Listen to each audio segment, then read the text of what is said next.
Hey everybody, welcome to another video here on the 67 Stang channel. So now that we've officially saved the Stang, I want to talk about how to project car. What do you need to do? So we'll jump right into that.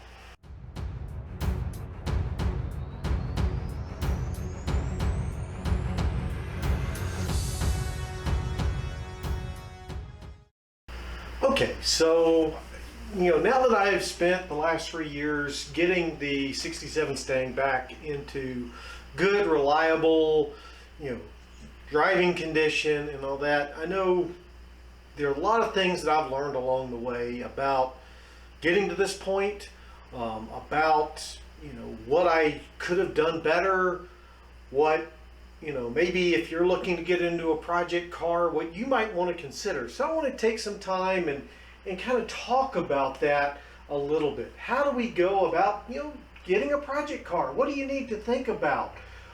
What can I help you from what I've learned so you don't make maybe some mistakes I've done or get in over your head a bit. So let's talk about that. What does it take to pick a project car out there? So one of the first things I would recommend is determining a budget, and you want to be realistic about that budget. There's a lot that goes into these cars that you need to think about as you're trying to pick your project car. Not all of y'all are going to get as lucky as I was. With my mom and dad being the original owners of this, my dad, my dad basically gave me the car. So I didn't have that cost there. I also got lucky in that my mom, with her passing, sadly, left me money to buy parts for the car to get me started. So that was a big relief for me, but not everybody's going to have that.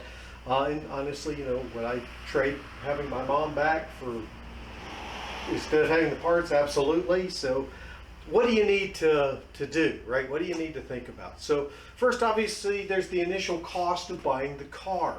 If you don't already have one, if you don't inherit one, and whatnot. So you need to kind of figure out what your budget threshold is going to be. And part of that's going to be determined by, what threshold are you looking for with the car? Do you want one that you can go out and drive fairly quickly? Are you looking for something that really is very much a work in progress? All of those things. So you need to really kind of think through what you want to do with the car. We're going to talk a little bit more about that in a moment. Right? So you got that initial cost. And right now, your more sought after classic cars, your Mustangs, your Chevelles, your Novas, your Cudas, and so on, are going for a much higher price than they ever have been in the past. So maybe you want to look at something that's a little less as far as a well-known car, or maybe instead of a 2-door you get a 4-door or something like that, right? Then what you need to look at or think about is the cost of parts. How much do the parts for that car cost? Are they going to be very rare, right? So if you get into some of your more special, your Shelbys, of course, your European classics out there, some things like your was it Grand Prix and things like that, I think have some hard parts to find. You need to think through that. Also, what are you willing to do yourself, right? So how much of the work are you going to do on your own, even if you have no experience? I started this car with little to no mechanical experience. I am a computer guy, right? So, I didn't know anything about welding, but I taught myself to weld. I didn't know much about mechanics or electrical, but I rewired the whole car. I pulled the head off the car. I did take it to a machine shop to get the head reworked. I had some exhaust bolts that broke off. I got those done. These are things you need to think about. The more you're willing to do yourself, the lower the overall cost is going to be to a point, right? There are going to be things you can't do, possibly. It also depends on the, okay, where was I? Sorry, got interrupted. My niece was coming out. Anyway, I think we were talking about what you can do yourself, right? So the other thing to think about that, at least for me, was these older cars like the '67 Mustang here are, in my mind, a lot easier to do things on your own because they're very simple cars, especially mine that had the inline six, right? It's a very simple and easy car to work on. There's not a lot of electronics to deal with, or there weren't until I put the EFI on here. So that's something to keep in mind. When you move up into later models, late 70s, in the 80s, I guess even now in the 90s, the complications of electronics are going to grow, which is going to, if you're not comfortable with those things, make it harder for things for you to do yourself, at least out of the gate, if you don't have any experience with that. So that's something to also keep in mind as well as you're planning your cost and put together your budget. And then something that I didn't think about when I first started doing this was tools. I had some basic tools, some sockets, wrenches, screwdrivers, but I didn't have a grinder, I didn't have a welder, I didn't have a vise, I didn't have a lot of tools that I've ultimately ended up having to buy. And that was something that I wasn't accounting for when I started putting my budget together. So you want to think about tools that you might need for doing the work, like brakes. If you're going to work on brakes, you're going to need some brake tools, depending on whether you've got, here comes a loud car, or a motorcycle. Anyway, so, having tools for brakes, line wrenches to do fuel lines, brake lines, those kind of things needing. A voltmeter to check electrical connections were things I didn't think about. So think about cost of tools in there. Now what I did for my budget is I created an Excel spreadsheet, and I divided things up into categories, right? So I had my initial startup budget, right? So basic things we'll talk about in a little bit, what it takes to get the car just basically running. Then I had my get it mechanically sound budget, and all the things I needed to do that. And then I'm into the point now where I'm into the upgrades I would like to make to increase the drivability, the comfort, and the overall safety of the car, right? So that's what I'm about, we'll be getting into in this next phase of working on the Mustang. So I'm, try to budget those things out. I keep adding to it, subtracting from it as I learn things and all that. So there we go on kind of that first start, determining your budget. Now, once you've kind of got your budget in mind, then you need to pick your car, right? So how do you go and pick your project car? What are you going to do there?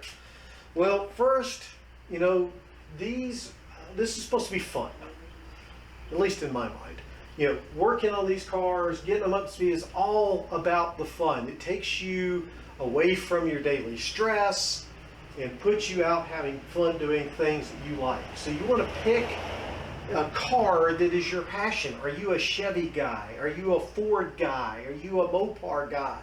Are you a Ferrari guy? Whatever your passion is, you want to kind of pick something from that area, right, that you're excited about, that's going to get your blood flowing, it's going to make you want to get up and work on the car, right? So you want to do that.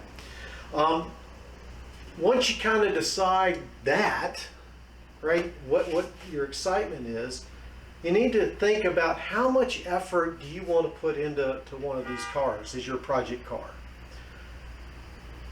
Do you want something that's fully restored that you can hop in and start driving and then maybe upgrading, right?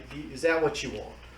Or do you want a car that needs a lot of work, that's really going to be a major project car, that's you pull out of a field that's been sitting out there for 10 years, right?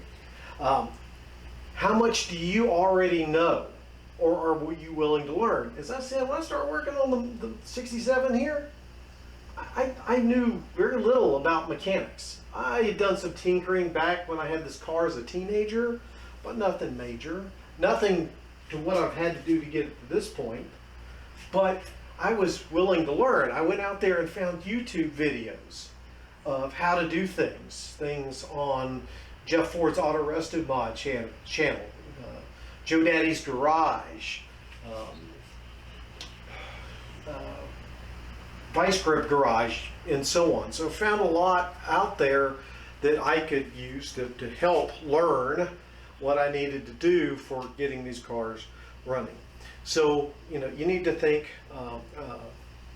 about that as you're looking at your project car, right? Each one's going to be different.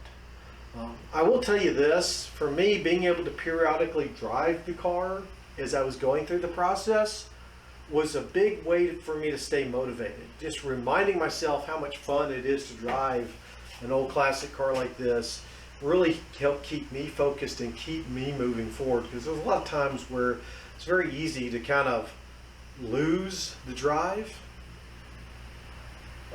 And we've all heard stories, I'm sure, about project cars that you get excited, you start collecting all your parts, and you start doing a little tinkering here, then life gets in the way and they end up sitting there. So we don't want that. We want to make sure that we're staying focused on the car itself and what we can do with it. So with that, some things we want to check for. So for this, I'm going to bring you over and show you some things that you want to look at in a car. And obviously, I'll put in some pictures of what it might look like before we got to this point. But let's bring you in here and take a look at things that you need to check for as you're picking your car, as you're evaluating a potential project car for yourself, and be aware of. So let's go ahead and bring you in over here and take a look at some things. Okay, we're going to start up under the car here. So, obviously if you're going to pick a project car, you want to pick one that has some good bones to it. And that's usually going to start by looking at the frame. Now, you're going to have different vehicles with different style frames. Some, like definitely Chevys in the 50s, 60s had a single, separate frame that the body rested on. You'll find that, I think, with pickup trucks and stuff as well. Or you might find later in the 60s and whatnot, and I don't know exactly when, but I know, for example, the Mustang here has what we call a unibody frame. So what that means is, instead of having a separate structure that the body rests in, the body and is part of the frame. So what you want to do is look at the frame itself, or what makes up the frame. So for example, here's one of the frame rails that are part of the unibody here on the Mustang. What kind of condition is it in? Is it rusted out? You want to check these things out. Here I have, the torque box, which y'all may remember this one had some rust damage down here and then some up here that I've repaired. It's not the prettiest in the world, but it's, better. So first thing, again, check the frame out. Again, if it's a separate, frame where the body rests on the frame, then you might be able to find a donor car if the car you're picking is got, a rusted out frame, right? If it's a unibody like this one, like the Mustang, if the frame is rusted out, or you have major body body damage, especially under the car, then maybe that's not the car for you. Again, I was lucky on this one in that the frame components of the body were in not too horrible shape, nothing that was unrepairable here, even for a beginner like me, right? If you absolutely positively have to have the car, then you might need to plan to take this. If the frame is bad or the supporting structure is bad, you may need to take it to a body shop and get them to rebuild the frame for you, depending on what you're trying to do. So you want to look at the overall skeleton of the car and make sure it's, salvageable. Yet taking your skill sets into mind. And again, your budget, the more worn out this is, the more it's going to cost, right? So keep that all in mind as you're going through looking at this. Again, I'll put in some pictures. I obviously had some other concerns, and that the floor pans, which are part of the overall structure frame of the car because it's a unibody, were pretty rusted out. This whole section of the driver's side was rusted through a good bit, hanging down, as you have seen in the pictures. And then even on the passenger side over there, I had some rust through. But it wasn't the entire floor pan, right? So over there on the passenger side, you can see from these pictures I'm putting in, it was a small rust hole there. This was obviously the worst side in there, but the backs were all in good shape. I can get that, back there was all in good shape. The trunk was all in good shape. The frame in the car itself seemed to be straight. So, something to consider. While you're down here checking for things, you might, again, look at your fuel lines, your brake lines that run through here, your exhaust. All the exhaust and brake lines, fuel lines are not hard to replace. And if you're going with stock, you can find most of those for your major cars. Now, some of your, more exotics, you're not going to. You also want to check for where signs of leaks may be. You can see I still have a slight transmission leak. You can see the red there, nothing major, but still a slight leak there. That I keep the kitty litter under the car. But look for major oil leaks or things like that. That's going to help tell you if you have seals that are bad, right? Or if you've got leaks coming out of transmission pans or oil pans that you need to look at while you're down here. So make sure you check all that and go through. So now let's go up to the engine bay. Okay, now under the engine bay, things you definitely want to look at and consider is, first off, is the engine itself locked up, right? Can you turn it, by hand? Does it turn over when you do that? Either putting a ratchet on the crank bolt or turning it by hand. There. Then you obviously want to look for signs of leaky head gaskets or cracked heads along those mating surfaces. And you also, as you're evaluating the car, pull, where's my oil? Walked right by my oil. You think I know where my oil dipstick was by now, but make sure you pull out the oil dipstick. Look at the oil in there. Does it look like a milkshake? Does it look just black? Does it smell like fuel and not just oil? All of those could be signs. If it's looks like a milkshake, then you may have a bad head gasket. You may have a cracked head or a cracked block where coolant is getting mixed with the oil. Those are not good signs if you want to keep that motor, right? If you're going to yank the motor anyway, then it doesn't matter if it's locked up or you have those, because you can pull the motor out. But you want to check that. You can also look, there's your master cylinder. You may want to look and see if it's got fluid still in it or not, right? Check the conditions of your hoses. Again, depending on what you want to do or how long the car's been sitting, you want to verify, do you have to replace those? Again, kind of your budget and planning in there. So, these are all just things you want to check in there. You may want to look at the oil filter and see if it's got a date on when the last time the oil was changed. Again, you can look at that. You probably want to pop your radiator open and look.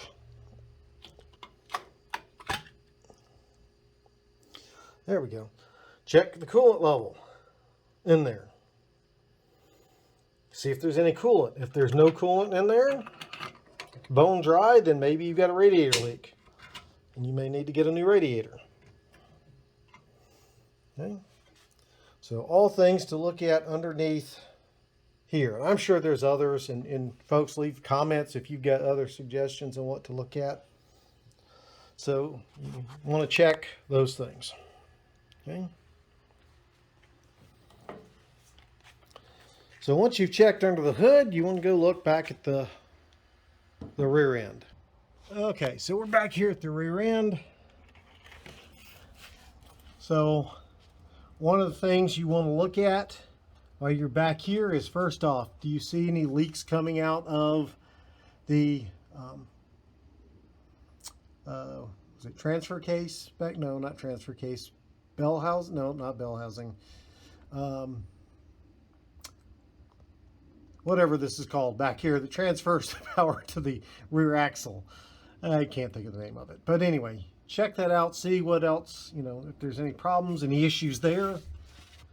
Right? See if there's any leaks or anything there.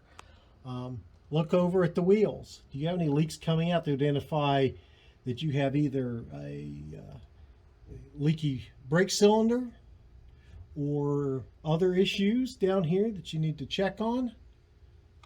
And check both axles. Right? Next, evaluate your gas tank. Is it a rusty mess? How bad is it? Is it full of holes? Right? And again, while you're back here, you can check out parts of your frame like this up here. Make sure it's in good shape. You can also look at your suspension. 9 times out of 10, depending on how long the car's been sitting there, you're going to have to replace it anyway. So I wouldn't necessarily sweat that too much there, other than to make sure nothing's broken back here, that you've got good U-bolts on, that your axle's not going to go flying out somewhere, and that kind of thing, right? So just a few things to check out back here. And then you want to evaluate, obviously, the body. So you want to look at things, check common rust areas are going to be obviously your wheel wells, your rocker panels down here, often down here in the corners of your doors are going to be very common places for rust. You've already checked your frame in there. Some other places you may not think to look is up around the windows, right in here. You can see you can see some bubbling there and some rust there. But then I've also got some, areas back here to concern myself with, but again, you need to look at and evaluate how much are you willing to accept that will have to be repaired there as you're looking at your project car. How much, again, how much damage is acceptable, right? And obviously, the better condition the car, the more it's going to cost, right? We know that.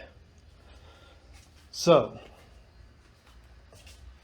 those are all the things you kind of want to look at and evaluate as you're trying to pick your project car.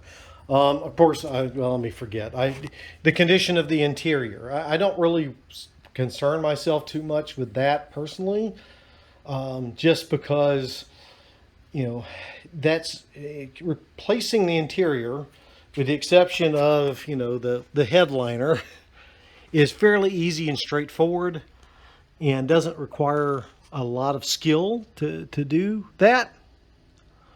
I will say this, the exception to that would be the electrical, and I didn't mention that, is checking the condition of the electrical system in there. Does it need rewired? The wires, shot?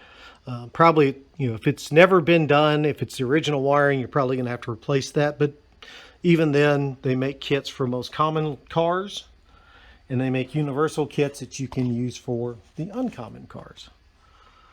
So, okay, so let's jump out and talk about a few other things. Okay, so a couple of things I did want to mention also that I didn't here is, or at least one of the things is, vinyl tops and convertible tops, obviously very different situations. If you've got a convertible top, getting a new one, again, probably not something you want to do yourself. They're from what I understand, they're not the easiest to replace, but you can usually find shops to put in new convertible tops and seals. Vinyl tops are a different story. Vinyl tops have a nasty tendency of holding water, and you'll find that your roof underneath that vinyl top is usually pretty rusted out. And that becomes a much more complicated restoration to get done. With replacing sheet metal or even the whole roof, you may have to find a donor car, like a coupe like this, to chop off and put on, depending on the type of car you're working on. So that's something, if you're going with a vinyl top car, to consider. Lastly, as you're picking your project car, think about your parts availability. How common are the parts for that vehicle? Again, luckily Mustangs are great. You can pretty much build an entire new old Mustang from reproduction parts this day and age. They make pretty much all the sheet metal, all of the interiors. They have whole bodies really for like fastbacks and things. So finding parts for this car are not hard, partially because it's a very common car. Secondly, because it was based on Ford Falcon, and I think Fairlane parts and things like that, Comets and from Mercury and whatnot. So finding parts for this car are fairly easy. Same with like Tri-5 Chevys, most of the parts are available for it. I think Camaros are pretty much the same. They have a lot of parts. Falcons have a pretty good amount of parts. So you want to think about that is to determine, because obviously the harder the parts to find, the more expensive they're going to be, and the more you're going to have to spend trying to find them if you need them there, or finding a secondary or third car for parts there. Okay, so now that you picked your car, you've got it. What's the next step? Well, get you a plan. Start thinking through what are your goals? What do you want to do, right? For me, it was pretty simple. Let's get it started and basically moving and stopping. Once I got that, then it was to go through and really start addressing the major mechanical issues that were there with the car. So one of the first things, that was the rusted out floor pans, right? Getting those replaced, doing that. Then working on the exhaust and getting it replaced because it was rusted out and needed to be done, which then led to getting the head done. Basically trying to get it mechanically sound again so that it was good for driving on the road and the highway and whatnot, right? And now going into phase 3, next part of my plan, which is to, again, kind of get her upgraded with some comforts like adding air conditioning to the car, power steering, eventually doing a brake disc swap for the front, replacing the seats with locking seats, again, to make it more safe. So that's kind of the plan I have or have had for this.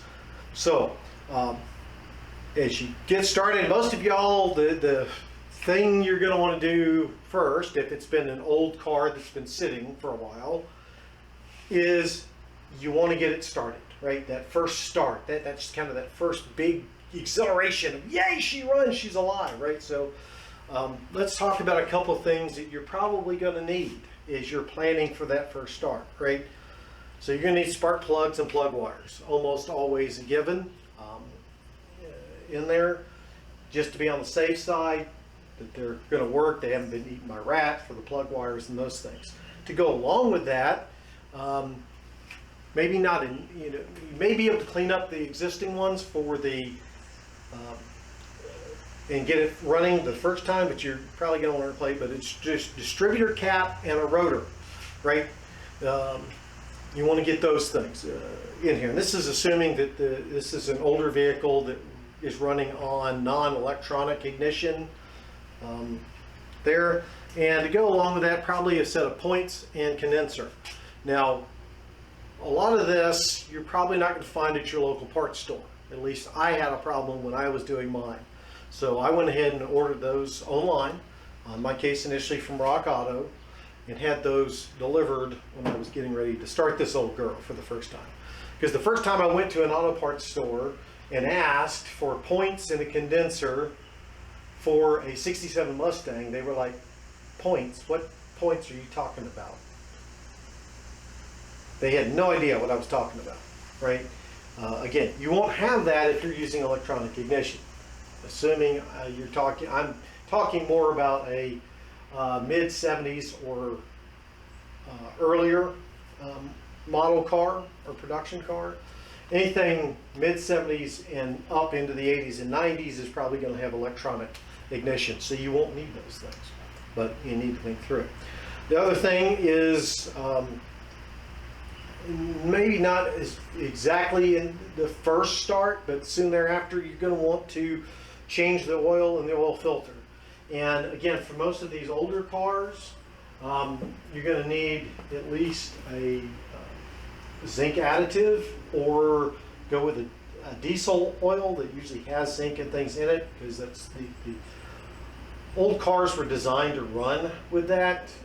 Newer cars that have catalytic converters don't, because the zinc in the oil as well as the lead in the gas would eat up these motors.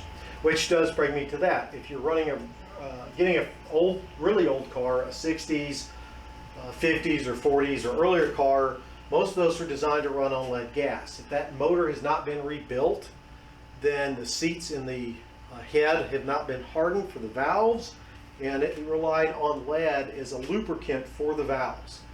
So you may want to get some lead additive to make sure it's in the gas when you start the car for the first time. Again, if you're just starting it, don't run it long. You don't necessarily have to have that, but it's not a bad thing to have. The other thing, typically, again, if you're going to run the engine after you get it first started for a while, you're probably going to need new radiator hoses and coolant. There's a good chance that the hoses that will be on there will be completely shot or missing altogether. So you probably want to have those. That's just my suggestion. Also, often with these old cars, if they've been sitting a while, the gas tank is going to be trash.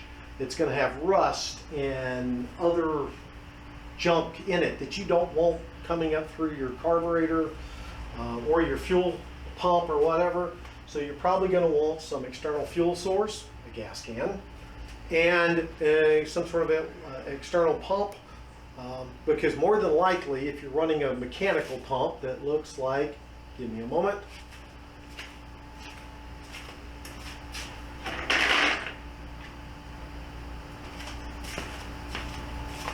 it looks something like this. This is a mechanical fuel pump, bolts on the engine, and as the engine rotates, it operates this lever, which is a diaphragm in here, creates suction, and it pulls the fuel in through one side and pushes it out through the other back up into the carburetor. Well, you don't want to be pumping a bunch of junk through here as well. So,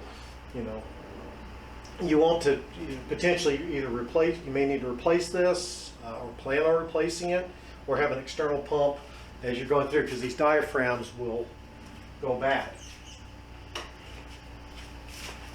Okay. And probably have a good fuel filter to go with that. So those are the things you're going to need. From a tool perspective, you're going to need a set of socket wrenches, a set of open-end wrenches, a screwdriver, flat blade more than likely. Trying to think of other things that those will probably get you most of the way there as far as tools, just to get that first start going. Now once you've got it started and it cranks and it runs and you're trying to get it ready to drive, there's going to be several things that you're going to probably need to expect to replace out of the gate to get it to that point. You're probably going to need to replace the fuel tank.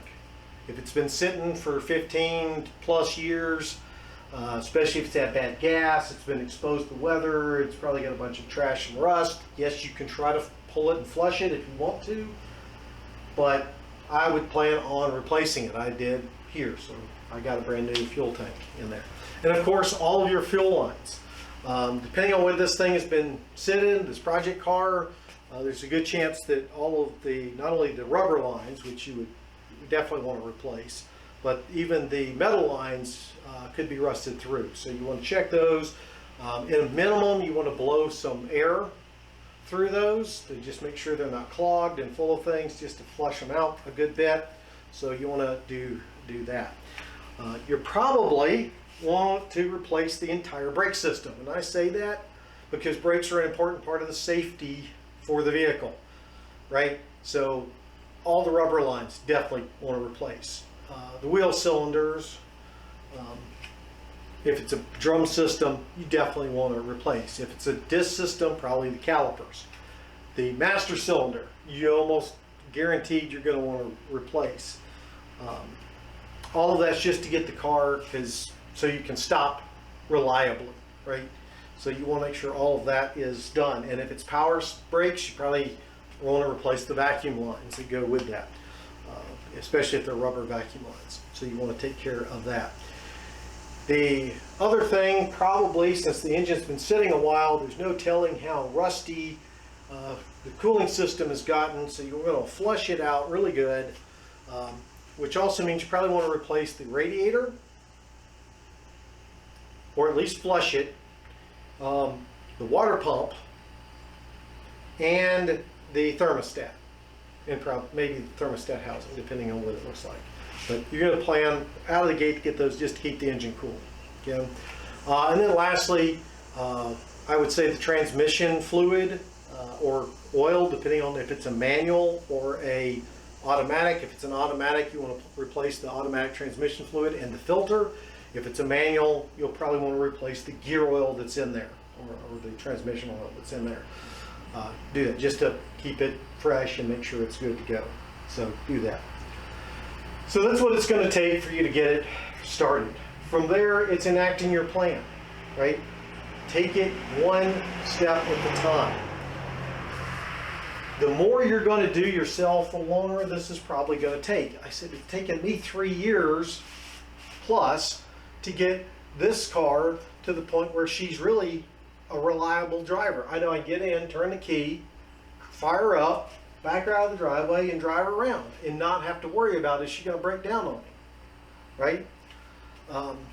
So make sure you set realistic goals, set a realistic schedule on what you hope to achieve. And the saying of it takes, how do you eat an elephant? There we go, that's the only one. One bite at a time, right? Same with getting one of these old cars up and running and driving. It takes time. So set small goals that are achievable. And when you achieve it, celebrate it. Let folks know about it. Get some kudos, enjoy that achievement. It is a big deal, right? And that's going to help keep you motivated. And the best thing is try to find friends or other communities, a car club, start a YouTube channel, whatever it is, so that they can help you celebrate those victories as well. That's going to help keep you motivated. It's very easy. There's just times where you're just like, oh my God, I'm never going to get there. I'm putting all this time and money in it. Is it really worth it? I mean, you're going to get down. So the more encouragement you can have, the better. Because this is fun. I enjoy it. I tell you, it's been a great experience for me to go through it. But there are times where it's just like everything seems to go wrong. You find one problem, and then you find another, and then that leads to another, and you're just like, oh my God, I just was trying to change the plugs, and I broke the dang plug off into the head. Now I got to try to pull that, and that's not happening. And then stuff falls down in the engine as I'm pulling the old plug out. Now I got to pull the head off, right? These things are going to happen. Don't think of that as a failure. Think of it as a learning opportunity, right? You got stuff in, you got to pull the head. You've never pulled a head. Well, now you got to learn how to pull a head and reinstall a head, right? So these things are going to happen. Don't let them defeat you. And again, having that support, I got lucky. I had my wife, who was very excited, my dad, who was very excited, my sister, y'all who watch my YouTube channel, who give me a lot of encouragement, talking to others out there like Andrew at Grease Rookie Garage and whatnot, really helped motivated me to keep going. The other thing I'll say is, don't let people pile stuff on your car. It happens here all the time. People will put, you can see the float probably back there. I had to pull that off. Somebody laid it on the car. People will put boxes on my car, right? Especially when it sits there and it doesn't move because you're putting in new floor pans or whatnot.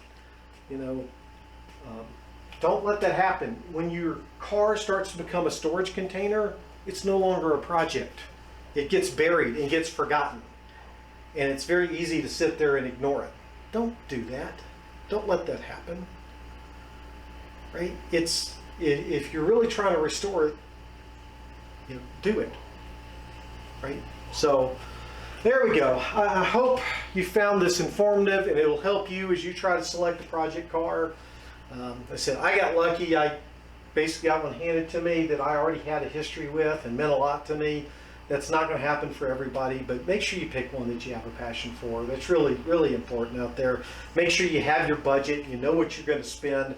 I'm going to tell you now that for me, so far to date on this car, to get it to this point, I've spent probably $12,000-ish so far on the car, and I didn't have to buy a new car. So, if you're going to have to buy a car and buy parts and all that, you're going to be spending probably $25,000 at a minimum to get the car and get it to the same point I've gotten the 67 Mustang to at this point. So just keep that in mind. Now, it's not all at one time, and you can spread that out according to your plan and the condition of your car and all that. And if you want to go and send it to somebody else, there's restoration shops that specialize in restoring classic cars of various ages and types.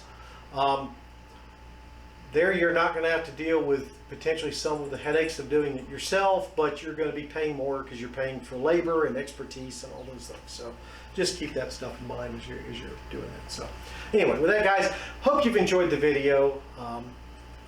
I hope you've enjoyed my journey in getting the 67 Mustang to the point she is, where she's safe to drive, fun to drive. I have to tell you, I've been taking her out, on weekends and just driving, just cruising out there. Even if it's 90+ degrees outside, it's just been fun.